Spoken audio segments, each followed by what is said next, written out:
Welcome, everybody. For those who are new to OLLI, we are the Osher Lifelong Learning Institute here at Berkshire Community College, and I am Carol Allman Morton, our Executive Director.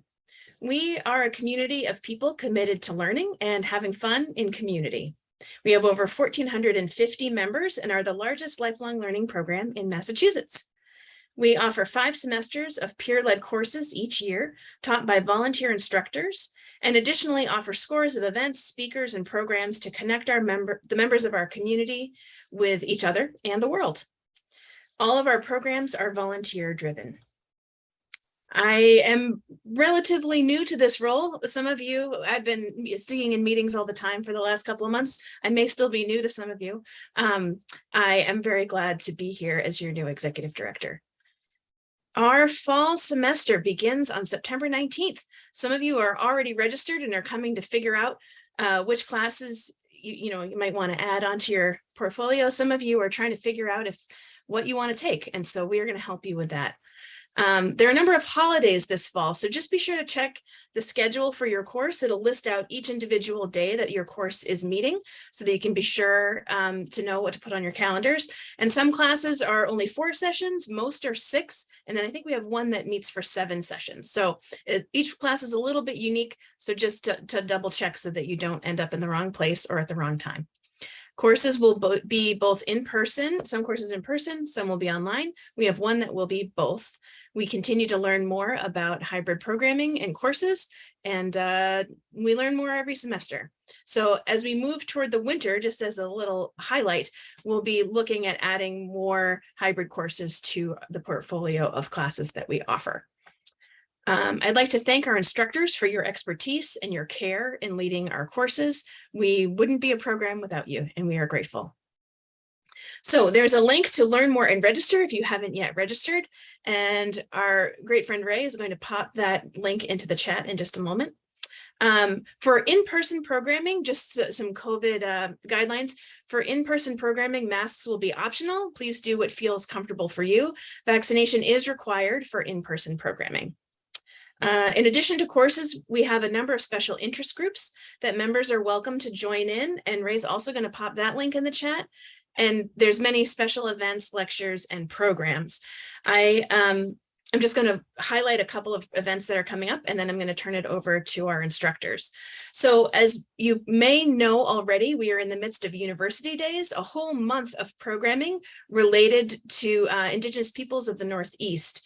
So just to highlight what's coming up tomorrow, Nyana Lafan's exhibition, Portraits in Red, the Missing and Murdered Indigenous Peoples Project is opening tomorrow. There's an artist talk at 3 and reception from 5 to 8 p.m.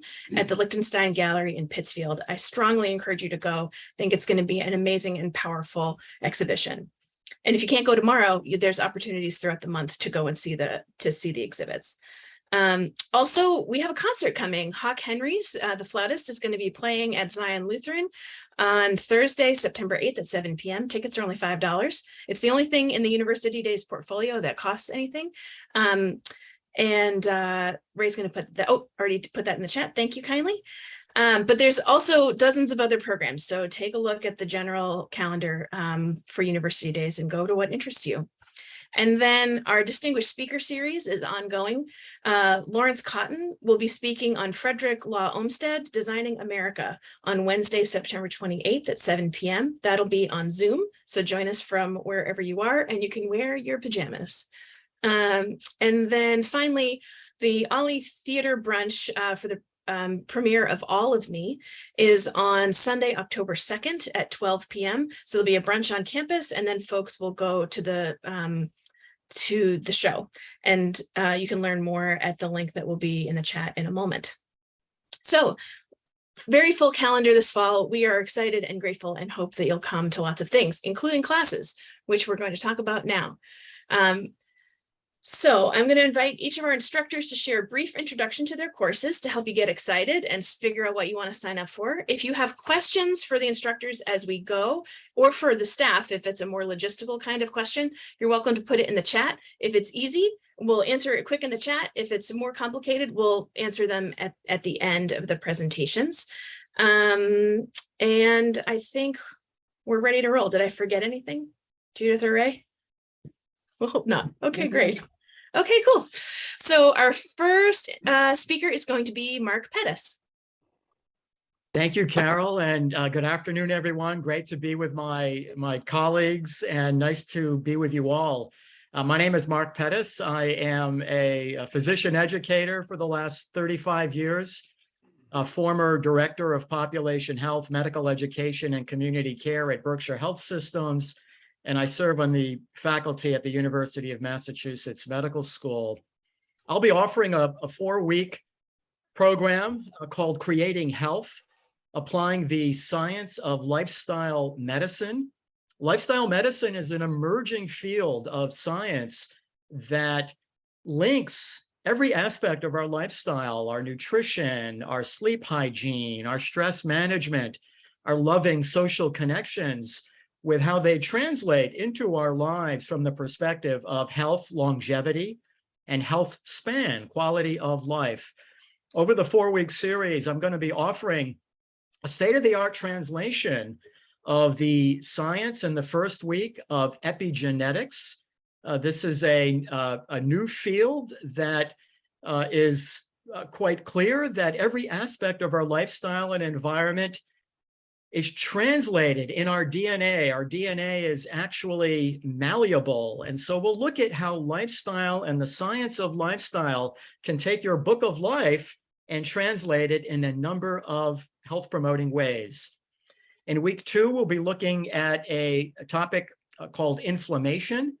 Inflammation is now recognized as a very common driver of most age-related diseases, from Alzheimer's to cancer to heart disease to autoimmunity. We'll look at the common causes of inflammation, and I will be providing a very news-to-use roadmap for things that one can do to lower the risk of inflammation in their lives. In week 3, I will be reviewing this concept of metabolic health.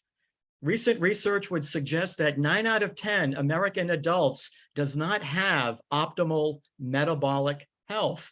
We will look at the criteria for metabolic health, from blood pressure to weight to blood sugar or blood glucose, why metabolic health is important. And then again, we'll offer a very pragmatic, actionable roadmap for what one can do to optimize their metabolic health, that metabolic tune-up, something that most of us can benefit from. And then lastly, in week 4, I will be looking at the science that links circadian rhythms, the extent to which our lives are in synchrony with the diurnal rhythms of nature, and why that is so important as a predictor of health and longevity, and how many contemporary aspects of our lives can disrupt our circadian rhythms. And again, this will culminate in several actionable steps that one can do to gain better alignment. So this is really intended to be a news-to-use program that I think can assist anyone who's looking to gain traction in their lives, in their health, in their quality of life, and in their capacity to thrive. And it's always an honor to be serving on the OLLI faculty. Thank you. Thank you so much, Mark. That sounds great. Harvey Weiss, you are up next. And you'll need to unmute, and Ray's going to make you big. Oh, wait, you need to unmute your thing, though. Did your screen come back up for you? There you are. Perfect. Okay. Great. All right. So good afternoon, everyone. My name is Harvey Weiss, and I'll be teaching a course on the operas of Giuseppe Verdi. This will consist of 7 lectures with Q&A, taught in person at the Berkshire Museum in Pittsfield. I have been listening to opera and experiencing live performances all over the world for over 65 years. Now, we all know that Verdi was a great melodist. He wrote a lot of catchy tunes and beautiful music, but I want to focus on Verdi the dramatist. Verdi integrates his music into the drama. It becomes part of the drama. It expands, amplifies, and intensifies the emotional and dramatic content of the drama. Verdi, like Shakespeare, explores the inner lives of his characters, their emotional response to the external events of the story being told. I'd like to share a brief anecdote with you. My wife and I were in Venice with another couple, close friends, who had never been to an opera. I took them to see a performance of La Traviata in Venice at La Fenice, one of the iconic opera houses in the world. When the curtain came down on the final act, I saw my friend walking up the aisle with tears in his eyes. He said he never expected to be so moved. I want to explore how Verdi manages to accomplish this. This course is not about Verdi's greatest hits. Instead, after an introductory lesson, we'll do a deep dive and in-depth analysis of 3 of Verdi's mature works, La Traviata, Un ballo in maschera, and Aida. We're going to listen to a lot of audio and video from live performances of these operas with the goal of exploring how the music and the drama are fused together into an organic whole. We will also see how Verdi places great dramatic demands on his singers in addition to the vocal demands. For those of you who are seasoned opera goers, I think this might provide you with another perspective on how to enjoy Verdi's operas. For those of you who are new to opera, I hope this approach will provide an entree into the world of opera and will motivate you to see a live performance of a Verdi opera if you've not already done so. Above all, I hope to share with you my passion for opera in general and the operas of Giuseppe Verdi in particular. Thank you. Thank you so much. Next up is Llewellyn. Awesome. Okay. Thank you, everyone, for joining us today and taking time to learn more about a new workshop from first to final draft and how it came about. Like many of you, I retired after a long career, and I thought it might be fun to write stories about my career, my trips, and some of the people I had met along the way. I had taken writing classes for years, but I was rusty, so I wrote one very short story. I left it sitting on my laptop for weeks until one day I got tired of looking at it. I finished it and I sent it out for publication bravely. When it was accepted, no one was more surprised or happier than I was. So I was encouraged and I kept at it. I joined a writer's group. I took some classes. I found a narrative voice that felt right in the genre called narrative nonfiction, also called creative nonfiction. I was having a great time taking experiences from my life and drafting stories I thought others might enjoy. At the same time, I was learning what makes a story worth reading, and that's what we'll be doing in this interactive workshop. After a first intro session, each participant will pick one story to work on for the next 5 weeks. Maybe the one story you've always wanted to tell, the one you'd like to tell your friends at dinner. By the end of the workshop, with a little work, you'll have turned it into a finished piece. A piece that, if you wish, you can send out for publication. During our first 5 weeks, as you're writing and editing your story, I'll be your coach, sharing examples from masters of the craft and lessons from teachers who have helped me along the way. Together, we'll talk about the elements of storytelling, what makes a great plot, what keeps an engaging cast of characters on your mind after you've closed the book. How do you create a narrator whose voice keeps you engaged? What's the best point of view for your story? And how do you incorporate description and dialogue and humor, if that's your thing?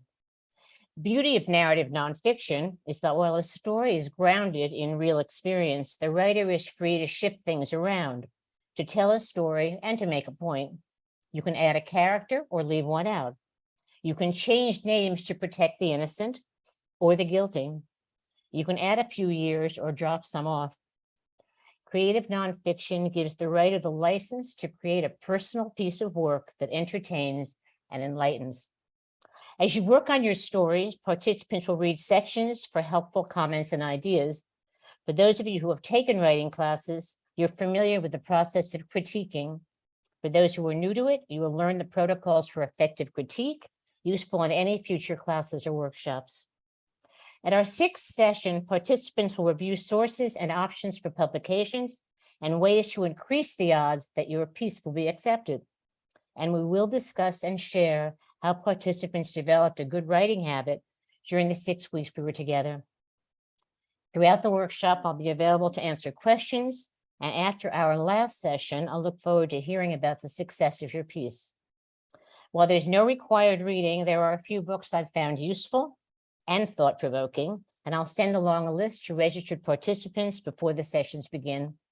I hope to see you on the 19th via Zoom. Until then, happy writing. Thank you so much, Llewellyn. Next up, we have Carl Adkins, who wasn't able to join us in person, but has shared a video. And so we're going to play that in just a second.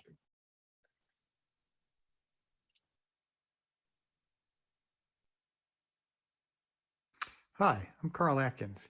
In my course, we're going to read King Lear, paying attention to the verse, the prose, Shakespeare's language, in a way that's going to make it possible to read the play almost as if you're watching a live performance.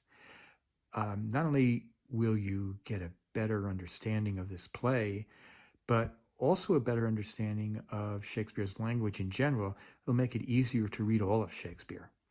This course is intended to be instructional and fun.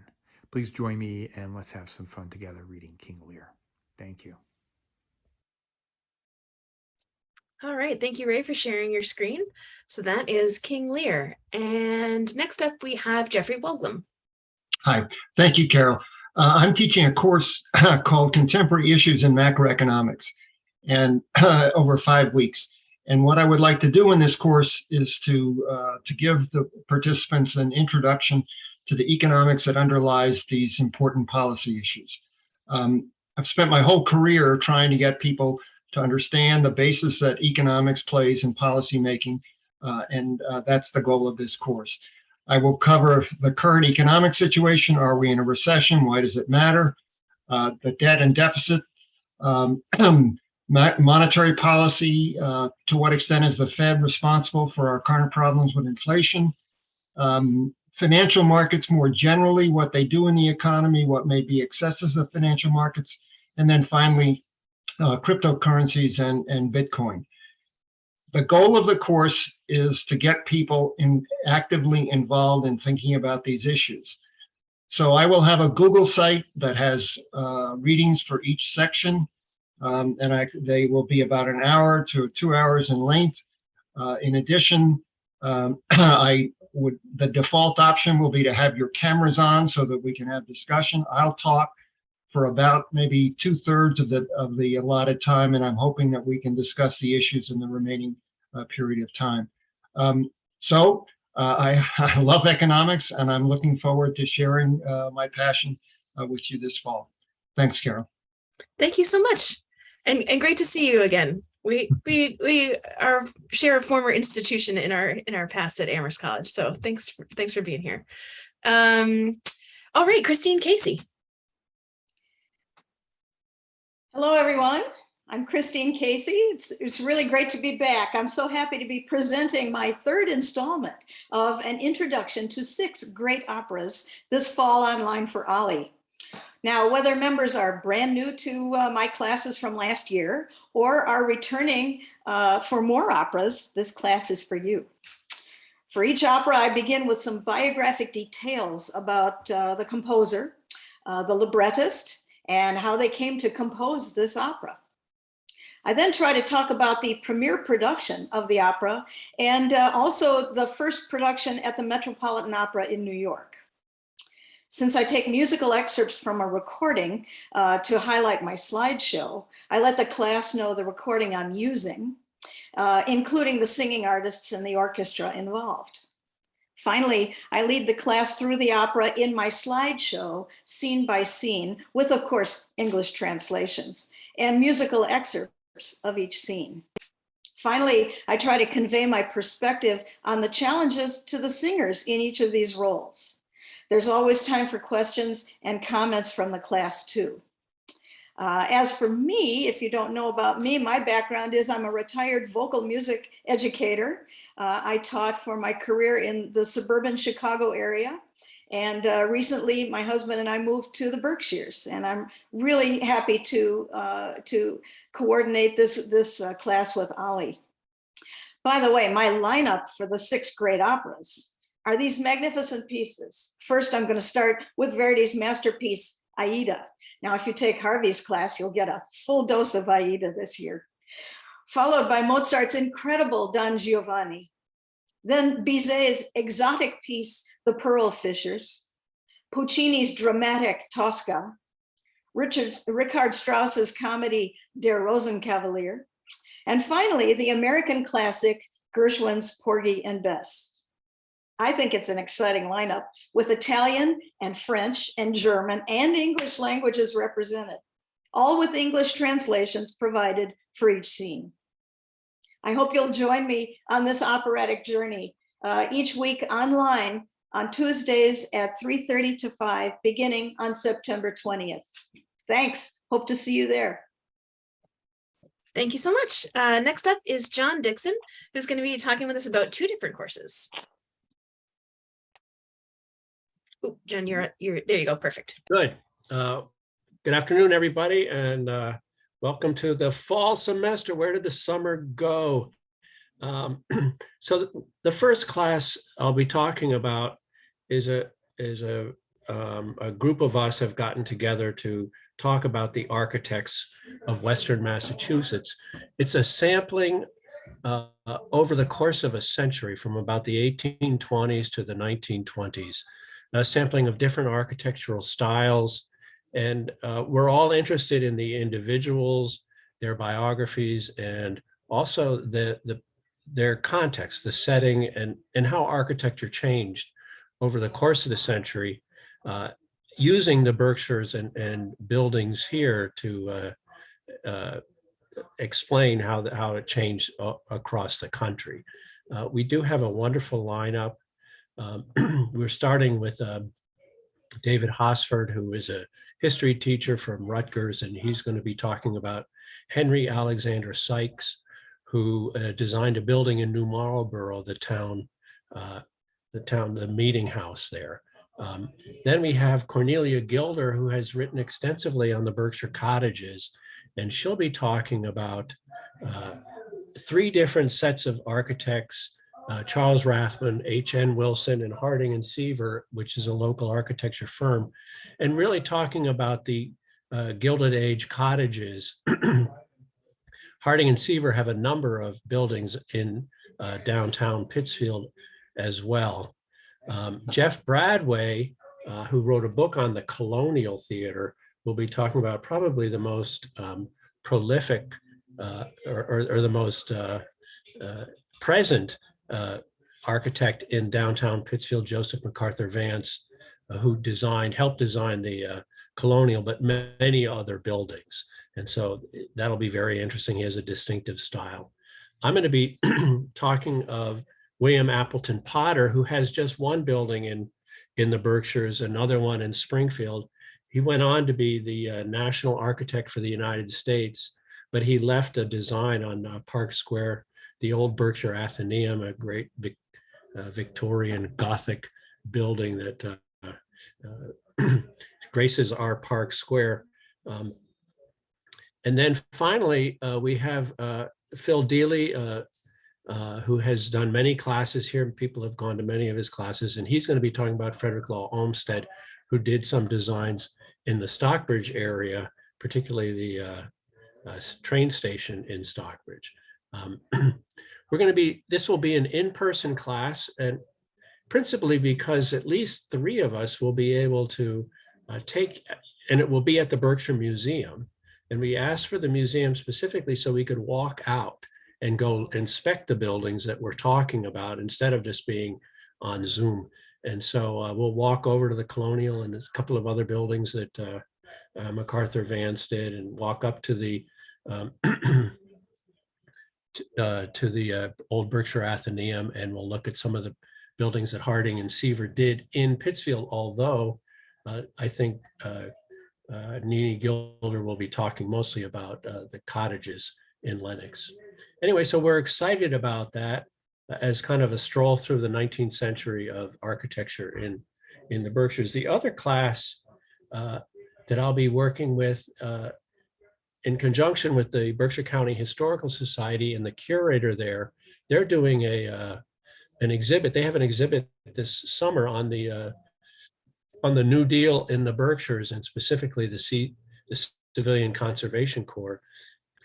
And so to accompany that exhibit, we thought we would do some walks through the different parks. There are many different parks where the CCC worked in, just did amazing work, and left behind a legacy of nature and recreation for us in the Berkshires that we kind of take for granted, but we all take advantage of these. And so what we thought we would do is mostly walking for exercise, but we'd be finding or appreciating what the CCC left us. So we're going to go to Pittsfield State Forest, Mount Greylock, Beartown State Forest,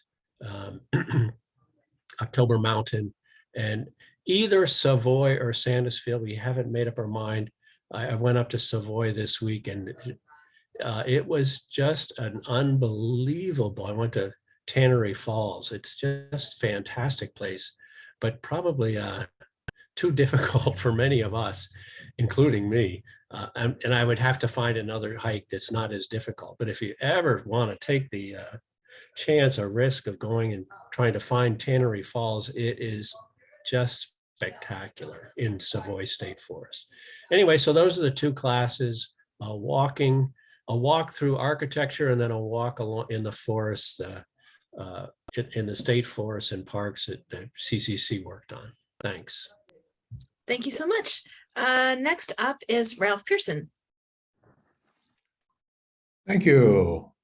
I'm going to be teaching a class entitled Artist on Film, The Impressionist. And this will be my 5th course.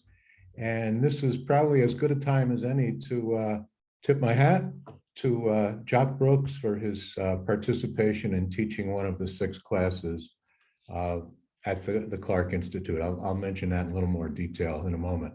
And having just listened to John Dixon and his tribute to Tannery Falls in Savoy, that's my neck of the woods, and I really appreciate that.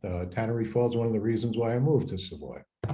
But behind me, this painting by the French Impressionist artist Claude Monet may be somewhat familiar to you. It's not Tannery Falls at all. It's from his lily pond that he engineered and painted in his garden in Giverny, west of Paris.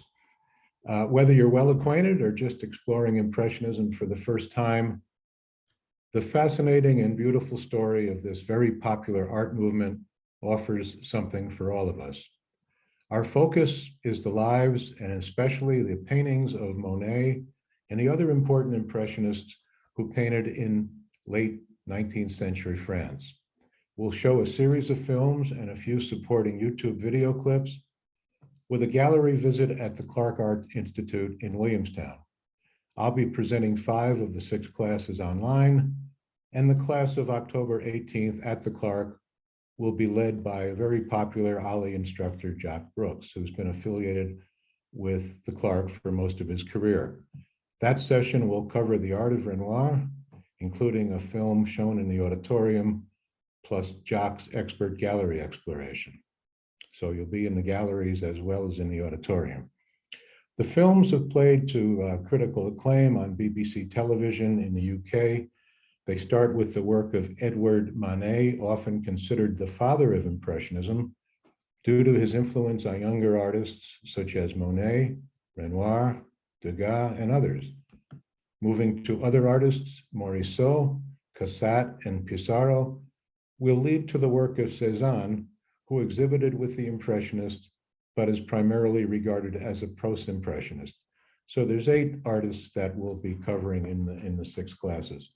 Post-impressionism, which I just mentioned in reference to Cézanne, deserves its own course to be saved for another day, perhaps in a future OLLI course.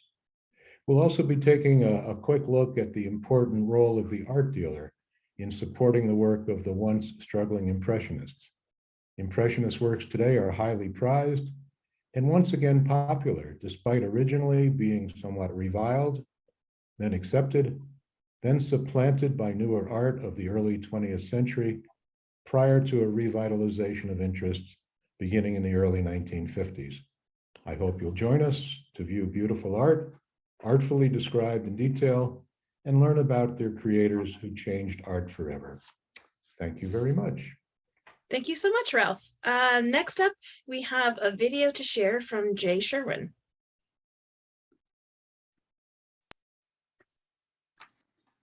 Hi, I'm Jay Sherwin, and I'm leading a 4-session course for OLLI at BCC on writing a legacy letter starting on September 21st. I hope you'll join us.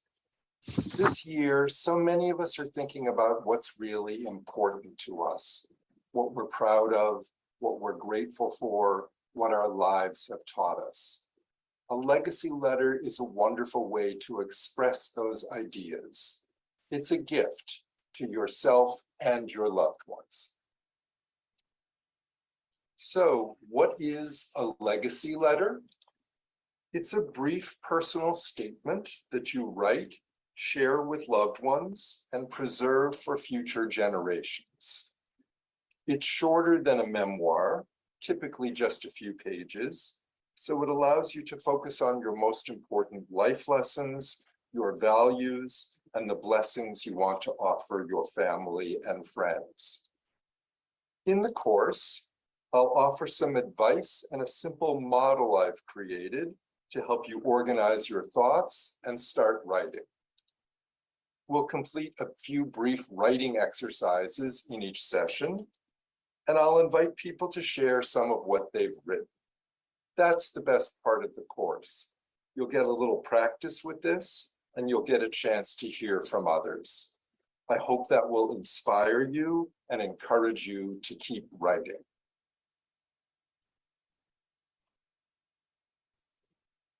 I've taught this course for OLLI programs all over the country, and the response has been really positive. I'm very excited about teaching it again for OLLI at BCC. So please join me on September 21st and learn to write a legacy letter. I hope to see you then. Great, and thanks to Jay for making that and sending it along. Next up, we have Phil McKnight.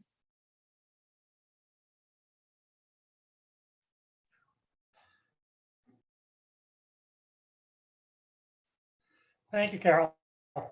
I'm Phil McKnight. For the last nearly 20 years, I've taught a course on environmental law and environmental history at both Williams College and at the Massachusetts College of Liberal Arts. That environmental law course is one that I have used every third year for OLLI. The two other lecture series I provide, the second one is Shakespeare in the Law, which I completed last fall. And the third is what you see now on the screen, the outline of the third lecture series, The Role of Law in American Democracy. The theory of the course is that as a matter of American history, we as a people have always addressed a crisis in American life through the imposition of law to address that crisis, rather than the European model of the Napoleon on a horse with a sword in his hand. As you can see from the outline, the course will start on September 21 and consist of 8 or 9 lectures. Each lecture series is 2 hours in length, with a break in the middle and the opportunity, since the course is given at the faculty club at Williams, of having lunch afterwards upstairs. I begin with the United States Constitution, the origins of which really stem from the end of the French and Indian War 30 years before. Then move on to John Marshall and what I call the imposition of judicial review. Jefferson never liked the whole idea. Then to John Calhoun and his fight with President Andrew Jackson, 2 very stiff-necked, proud, and passionate individuals. Calhoun's doctrine of nullification was a clear precursor to the Civil War, and the most important reason for it, long before slavery became a dominant reason. Following Calhoun, I take a look at the Civil War constitutional amendments, the 12th, 13th, and 14th, the noble effort they tried to provide, and the unfortunate realization that their imposition in American political life eventually gave rise to the Jim Crow movement beginning in the 1880s and 90s. From there to Theodore Roosevelt, my personal hero as a committed environmentalist and one of the very first. But in this lecture, I deal with the robber barons and how Roosevelt applied the brakes to laissez-faire and the social Darwinism theory. Again, the application of law to address a particularly difficult situation at the end of the 19th century when the robber barons had pretty much taken over the economic and commercial life of the country. One largely unknown fact is that John D. Rockefeller, at his death in the early 20th century, had a personal fortune equivalent nowadays to $175 billion, his personal fortune. So you can see that the robber barons did very well for themselves. Then I move on to three portions of American history in which the subject matter is controversial. John Adams and how he dealt with the Alien and Sedition Acts as a matter of autocracy on his part. Lincoln and the suspension of habeas corpus during the Civil War, and then Franklin Roosevelt and what he felt compelled to do with respect to the internment of Japanese American citizens on the West Coast and the Korematsu case. The second half of that one is a quick outline of the environmental law course I teach as a separate effort every third year. And then finally, whatever's left of the modern Supreme Court after this last session. This lecture began as a contrast of the stated rights in the Constitution as opposed to the penumbra rights, a phrase Douglas comes up with in Griswold versus Connecticut. Much of this particular lecture is going to have to be somewhat different because the court in recent decisions has made a mockery of its prior decisions. In any event, I welcome you to the class. It'll be every Wednesday with beginning of September 21, except for Yom Kippur, at the faculty club in Williamstown. And I look forward to seeing you guys there. Thank you, Carol. Thank you so much. All right, next up we have Nancy Travis. Thank you. I will be teaching. Oh no, oh shoot, sorry, I had a button, Nancy. I'm so sorry, I muted you by mistake. You'll need to unmute yourself. I'm so sorry. The cursor moved on me. Hold on. There you are, beautiful. Sorry, that was my fault. My name is Nancy Travis. I was an English professor at Berkshire Community College for something like 30 years. I think this will be my 6th OLLI course that I've taught. And the course is called Reading Middlemarch. When Gwendolyn Brooks was interviewed for the By the Book series in the New York Times in June, she was asked, are there any classic novels you only recently read for the first time? And she replied, let me whisper this because I'm mortified. Middlemarch. Middlemarch routinely rates near the top of lists of great novels, and it's been called more than once the best British novel ever written. As it happens, 2022 is the 150th anniversary of its publication. It was published in 8 installments, beginning in December 1829, and no, excuse me, 18 1869 and 1871 and completed it in 1822. George Eliot's subtitle, which is usually left off of book covers today, is A Study of Provincial Life. And her story is set in the English Midlands during an era of change around 1830 that included cultural and religious change, political and social reform, scientific investigation, and medical reform. What makes Middlemarch still worth reading? One reason is that it's simply an engrossing story. Michael Gora has called it the most intricately knotted plot of a century that specialized in them. Eliot's governing metaphor in the novel is the web, and her novel includes a wide cast of varied characters with complex and sometimes tangled interrelationships that create a remarkably full sense of a particular kind of society, one that no longer existed by 1872. Another reason is that she has keen insight into psychology and social relationships. Her biographer Rosemary Ashton says, reading Middlemarch is an extraordinary experience. All human life is there. Eliot, like Shakespeare, could enter imaginatively into the consciousness of every kind of human being. Her characters are wonderfully individual, yet often recognizable, and readers frequently find aspects of themselves as they get to know them. Eliot wished to influence her readers, in particular, to develop a capacity for sympathy for others. Another reason that it's as widely admired and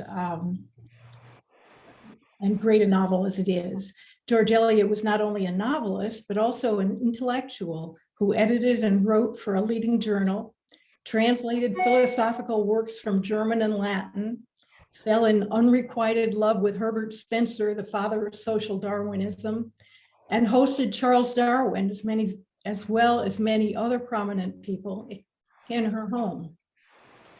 Though the intellectual underpinnings may not always be invisible, Middlemarch is in part a novel of ideas as well as of complex human beings. Finally, Middlemarch is a novel that bears rereading. If you read it more than once, you'll focus on different aspects, identify with different characters, perhaps change your mind about certain characters. The focus in this course will be on the text, on the experience of reading Middlemarch, what it says, how it works, how it affects the reader. And Alice Roth, from whom you'll hear in a minute, will approach the author in the novel in a different way, and of course, that will follow mine. Thank you. Thank you so much. And I apologize for the muting snafu at the beginning, Nancy. Alice, I'll turn it over to you. Okay. I am Alice Roth, and my class is George Eliot, Her Life and Ideas. So who was George Eliot, and how did she come to write the masterpiece, Middlemarch? She started out as a young woman called Mary Ann Evans, who came to London in 1851 from the provinces, and somehow emerged as George Eliot, a leading intellectual of her time. My class is intended to complement Nancy Travis's class on the novel. I will be referencing Middlemarch quite a bit, so I'm assuming that you are either taking Nancy's class or reading Middlemarch on your own, or are already very familiar with the novel. This will be a combination of lecture and conversation, and like Nancy's class, this will be an in-person class at BCC, and my class will be held after hers on Wednesday, so you don't have to make more than one trip to BCC. In the first session of my class, we will talk about the unconventional life of George Eliot. I will be showing you a BBC film called George Eliot, A Scandalous Life. We'll find out why she was, for a period, she was not to be invited to polite homes in London society. In session 2, we will look at Eliot's role as a translator of major works about philosophy and religion by the writers Strauss, Feuerbach, and Spinoza. What drew her to these writers, and how are her philosophic ideas expressed in Middlemarch? She was the first person to translate Spinoza's Ethics into English, but her translation was not published until 2020, 2 years ago. We'll find out why.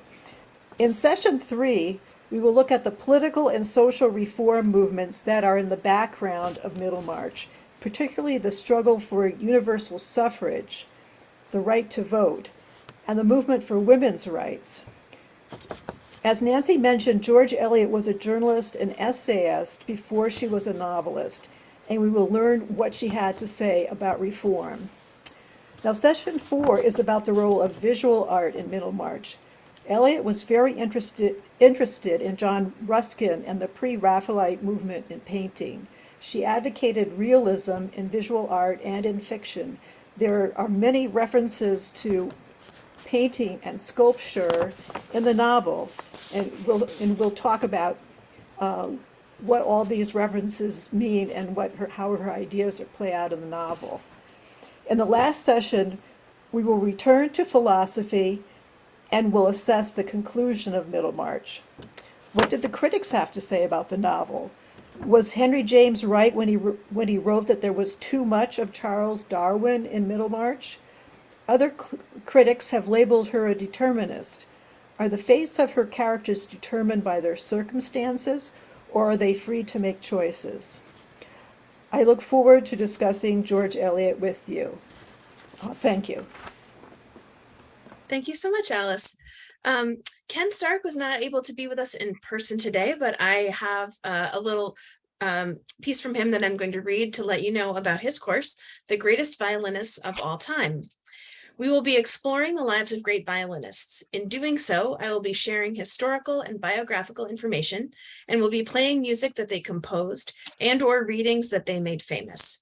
It will be a combination of presentation of material and of listening to great violin music. As always, comments, discussions, and sharing of ideas is part and parcel of the classes. Ken Stark is active in the Berkshires community, serving on multiple boards of directors, including for 18 Degrees, formerly Berkshire Children and Families, and the Berkshire Bach Society, and the Berkshire Theater Group. He is also on the advisory committee for Kids for Harmony. He is a former professor at the City College of New York and school psychologist for the New York City Department of Education. His course will be Wednesdays from 3:30 to 5 p.m. In person at the Berkshire Museum. And next up, we have a recording from Phil Halpern.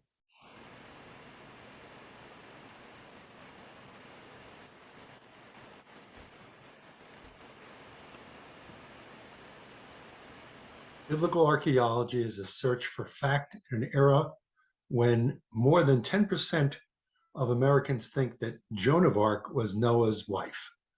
We will explore the questions of where the history in the Hebrew Bible matches the science of archaeology and where archaeological evidence doesn't conform to the biblical narrative. Although I have been a student of Bible since I was very young, I don't claim to be an expert. Therefore, the class will offer the opinions of archaeological evidence of experts. A brief review of biblical history using timelines will help to put evidence in perspective. I use PowerPoint slides and videos of prominent biblical archaeological scholars. Through these videos, we will visit excavations and museums that contain artifacts relating to biblical characters and events. Opinions of scholars have been subject to debate. I will try to present the course objectively so that you can draw your own conclusions. If time allows, I will answer questions. I'll provide my email address, and at the beginning of each session, starting with the second session, I will try and answer any questions that I receive via email online. Just one note of caution, if you believe that there were dinosaurs in the Garden of Eden, you may be uncomfortable with this course. Thank you and look forward to seeing you. Great. Thank you so much. Next up, Martin Weinstein.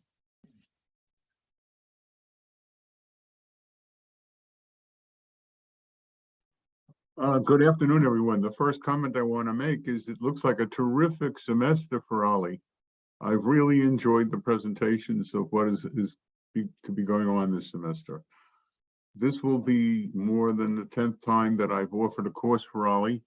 The most of them have been on Latin America, but they've also included inequality and democracy, an entire course on Pope Francis, and I was thinking of doing something on the elections here, but elections in Latin America drove me back to looking at Latin America, which I've been looking at now for almost 50 years, both in travel, research, and teaching, both here and there. What the name of the course, the title of the course is Latin America, Why the Left Has Made a Comeback.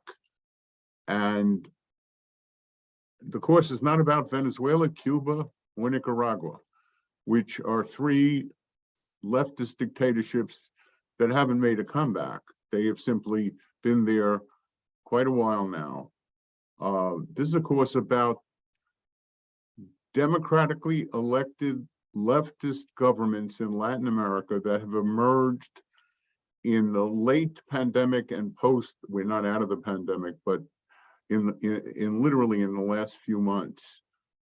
As things now stand, four of 5 of the 6 largest economies in Latin America find themselves in the hands of governments that consider themselves and define themselves not just as left by Wall Street Journal standards, but left in terms of what they want to do socially, economically, and politically. The cases that I will be covering carefully include Peru, Chile, Colombia, and Brazil. The Brazil case is just playing itself out right now. The 2 candidates that are running first and second just had their first debate. The election, the first round of the election will be on October 2nd. There probably will be a second round. But what really intrigued me about what's been happening lately is that while the world in general has been clearly moving to the right, and the terms we're now using in social science are illiberal democracies, authoritarian regimes, the twilight of liberalism, et cetera, it's very curious that Latin America has clearly moved in a opposite direction. The question is why? The course is called Latin America, Why the Left Has Made a Comeback. This is not easy to answer. What I'm going to be doing in the course is really doing a multi-causal analysis of why this has happened. And it's not happened for the same reason in each of these countries. Their histories, the quality and nature of their leadership, their party structure has a lot to say about why they have moved in the direction that they now have. What's intriguing to me even further is that I think as we look at why Latin America has seemingly moved in an opposite direction from most of the rest of the world right now, may give us some clues as to what may or may not happen in our own political process in this country. We won't have the answer of the midterms by the time the course ends, but we will have some answers about the results in Brazil, which I personally feel that the very leftist president who had a very successful presidency will beat Bolsonaro, who I refer to as the tropical Trump. That election may seem very much like a precursor to our midterms, because Bolsonaro is running behind and is already questioning the electoral process in his country and has threatened to use the armed forces to count the vote because he knows he's going to lose. If this sounds like an echo of some of what happened since the last presidential election in this country, it's not an accident. Bolsonaro has played by Trump's playbook ever since he has been in power. The really intriguing thing is that in Chile and Peru, all of the academics and journalists who really know those two countries were literally blindsided by the result of the elections. The populace threw out parties that had been governing, in some cases, on and off for 50, 60, 80 years, and went with newcomers, young people. And that's what's going on in Peru and Chile right now. In Colombia, they didn't pick a newcomer. Everybody thinks he's a newcomer. Colombia is the most conservative culturally, it's the most conservative society in Latin America. And I'll finish up quickly, I hope. The man who won the presidency is 62 years old. He was a senator, he was a congressman, a senator, the mayor of Bogota, ran twice previously for president, and he won the election. And he is absolutely determined to shake up Colombian society. And he won by a very narrow margin, which is not surprising given the relative cultural conservatism of Colombia. But these are really fascinating situations, and why populations have sought something new in these countries. And if Lula wins in Brazil, the 6th largest economies in Latin America will all be in the hands of governments that define themselves as center-left. I may disagree with that assessment in terms of Argentina, and I'll let you know why during the course.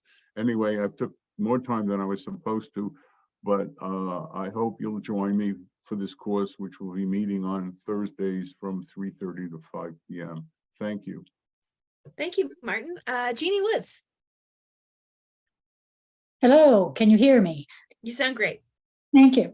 Hi, I am so happy to be here. I want to reiterate what has been said by others. This is a great lineup of classes for the semester. I am new to OLLI. I'm new to the Berkshires. I'm a freelance actor, director, and recently now a theater critic for the Berkshire on Stage blog.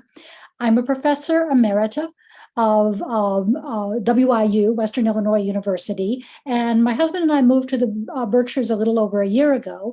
Actually, part of the attraction of coming here was because of OLLI, the opportunity, since I'm a professor, retired professor, to be able to go into the classroom with people who have chosen to study the thing that I am presenting, which is something I am very fond of, is very gratifying.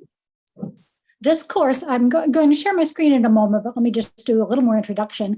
The course was developed at Western Illinois for my honors students, many of them not theater majors, just students very interested in literature and the subject of immigration.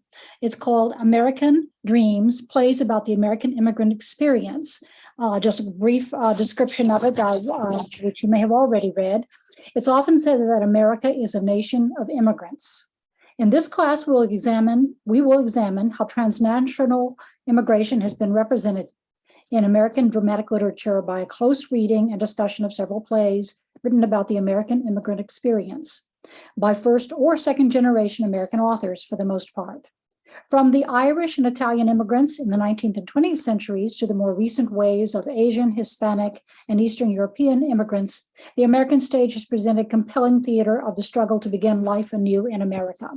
This class will examine 5 plays that dramatize the tension between assimilating to American culture and preserving one's native culture, the daily battle against discrimination, and the courage it takes to carve out a new life and identity in a strange and often hostile land. I'm going to share my screen now just so that we can have some visuals for you. Let me first tell you a bit about the class. As I said, this was based on an honors class because of the amount of time we have for the semester. Okay. I am screen sharing. Let me see if I can advance. There we go. So the course plans, the first class, we are meeting, by the way, on Friday from 9:30 in the morning till 11 at Berkshire Community College in Pittsfield. And I'm delighted to be able to do that in person. The first class will be just a straightforward lecture that I will present about immigration in America, a very brief overview, because as you can imagine, this is a very dense topic. And I am by no means an expert in immigration. I did a great deal of research for this class to prepare me to look at these particular plays. And then the other list you see here, each class will be devoted to a particular play. For the Irish, we have A Touch of the Poet by Eugene O'Neill. The Jewish, Shana Madel, this would be Jewish immigrants after the Holocaust, Barbara Lebeau. For the Italian experience, A View from the Bridge, a great play by Arthur Miller. Chinese has been a little more difficult. David Henry Huang has written a number of plays about the Asian American experience, but he also has written a rewrite of the old 1950s libretto for the Flower Drum Song musical, and we will be reading his new rendition of that musical. And then for the Hispanic, we have a play about Puerto Ricans, The House of Ramon Iglesia by Jose Rivera. The format for the class will be lecture and PowerPoints. I mainly use the PowerPoint to give you images. As a stage director, my job is to be able to take those words on the page and build the world that the playwright has described. And for each lecture, I will start, first of all, to give a more in-depth analysis of the immigrant class to America. Why did the Irish come in the middle of the 19th century? What were the things that propelled them here, and what was their experience in immigrating and assimilating in America? And then I also will give an overview of the playwright in case some of these playwrights you will know very well and some you undoubtedly will not know at all. And then we will proceed to a discussion of the play. I'm going to, let's see, I may have another slide here. I'll come back to that. The discussion of the play will be based upon the experiences in the classroom. Some of you may be already a member of our SIG group or other groups that have, and other OLLI classes that have done deep dives into many of the wonderful plays that are done here, the classics and contemporary plays. Actually, I'm going to stop the share because I'd like to talk to you directly. And so we will talk about the best way to discuss the play. I will have some video clips, possibly some live readings, but for the most part, it will be expected that you will read the play and we will discuss it from the viewpoint of literature and also from the viewpoint of performance, staging that for performance, based again on the interest of the class. There are 5 play scripts that need to be purchased for the or achieve some you can get through the library. And as soon as you sign up for the class, I will send you information on how to obtain those. And each week I will send you a weekly communication as a follow-up to questions from the class before or other information that you might need in prep for the class coming up. Again, I'm delighted that we're going to be able to meet in person. We will, of course, follow all the COVID protocols. And mostly I'm interested in getting to know you, perhaps your immigrant experience. I know that the college students that I taught this class to found a lot of parallels as they left home and went to college and started assimilating in different ways from their home experience. But we've all had those experiences, and that's what we will bring to the class. It will be a terrific joy to be able to share these wonderful plays with you and to find out what insights you have in them. So thank you for listening. Thank you so much. Hank Gold. Hi there. Let's see. My class is going to be very different than any of the others that have been presented to you. There is no syllabus. I can't tell you what we're going to be talking about. What we do is we use the Tuesdays, New York Times has a supplement called the Science Times. We use that as the topic for our discussions. People read it and then they participate in the class and discuss with everyone their interests. What they found was fascinating. I will, from time to time, pick a special subject that may be something other people might be interested in and provide a video for you so that you can look at that and listen to it at your leisure and not even have more to read. Anyhow, I've been doing this for a number of years. It works out well. The more participation we get from the people who are attending, the happier I am. I don't like to talk. Anyhow, just a little background. I'm a retired radiologist. I've been here in the Berkshires since I was an intern at Pittsfield General. Gives you an idea how old I am. But anyhow, looking forward to doing this again. I've done it for a number of years, and I'm looking forward to seeing you all when we meet again on Friday. Thank you very much. Thank you, Hank. And a class with a similar kind of format, but a different topic. I just want to share a little bit about, reminder about today's headlines, which meets during the fall semester Mondays at 10 a.m. Today's headlines is a moderated discussion course that provides an opportunity to voice your opinions on national and international issues, serving as a guide and provocateur, that's that word. The moderator will introduce selected topics drawn from a variety of newspapers and the internet. Lively discussion is the centerpiece of this course. And the moderator for this upcoming semester will be Steve Tobin, retired real estate developer. He's a frequent moderator of today's headlines and the co-founder of OLLI's Summer 2 semester. He serves on the development committee and on the OLLI at BCC board. And then finally, last but not least by any means, I saw that Elizabeth Dillman was able to join us, and I invite you to tell us a little bit about your course.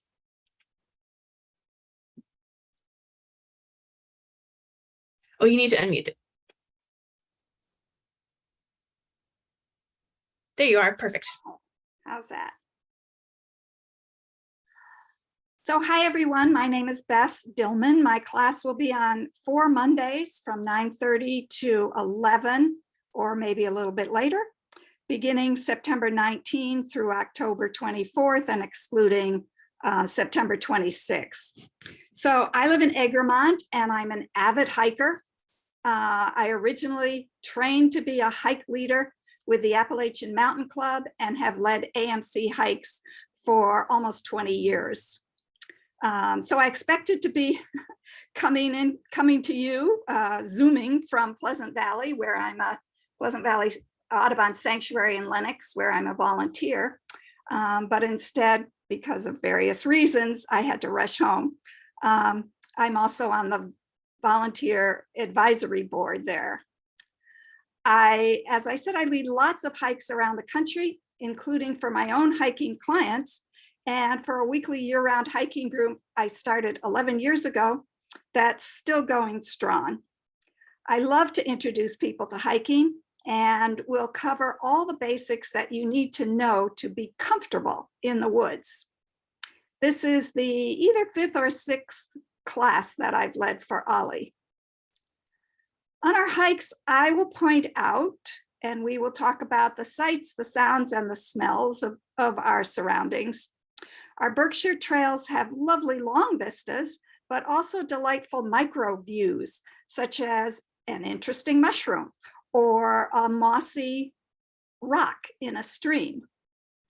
And I'll point out historical features along the trail as well. So here are some of the many benefits of hiking. First, it's the best way to get exercise, in my opinion, of course. It helps build your muscles and bones, improve your sense of balance, your heart health and mental health. Recent studies have shown walking boosts brain health and helps prevent dementia. And most of all, it's an enjoyable activity in the sunshine and fresh air. I strive to make my hikes a joyful exploration of our natural surroundings. Each week, we will explore a new property with established trails. For these hikes, you must be able to walk uphill and down over rocks and roots. But that said, these are easy to moderate hikes at an easy pace, but do require a level of fitness. We'll walk 2 to 4 miles, and you certainly can email me if you have any questions. The equipment required are comfortable walking shoes and clothing for the weather. You'll need a small backpack for an extra jacket, water, and a snack. Hiking poles are helpful. I have some to lend if you'd like to try them out. So I'd love to have you join us and enjoy a few hours out in the outdoors. Thank you. Thank you so much. Thank you so much to all of our instructors for all of your great work in preparing for our upcoming semester. I hope that we get to see so many of you in class on Zoom and in person in the coming months. I want to thank Judith and Ray for working behind the scenes to make all of this run so smoothly. I'm grateful for your help. And thank you to everybody who attended today. Just as a reminder, if anybody has any questions or if you need help with registration, you can email us or give us a call. Our office is open from 9 to 4, and we'd be glad to give you a hand. So otherwise, we'll see you on the first day of class. And thank you so much. Have a great afternoon.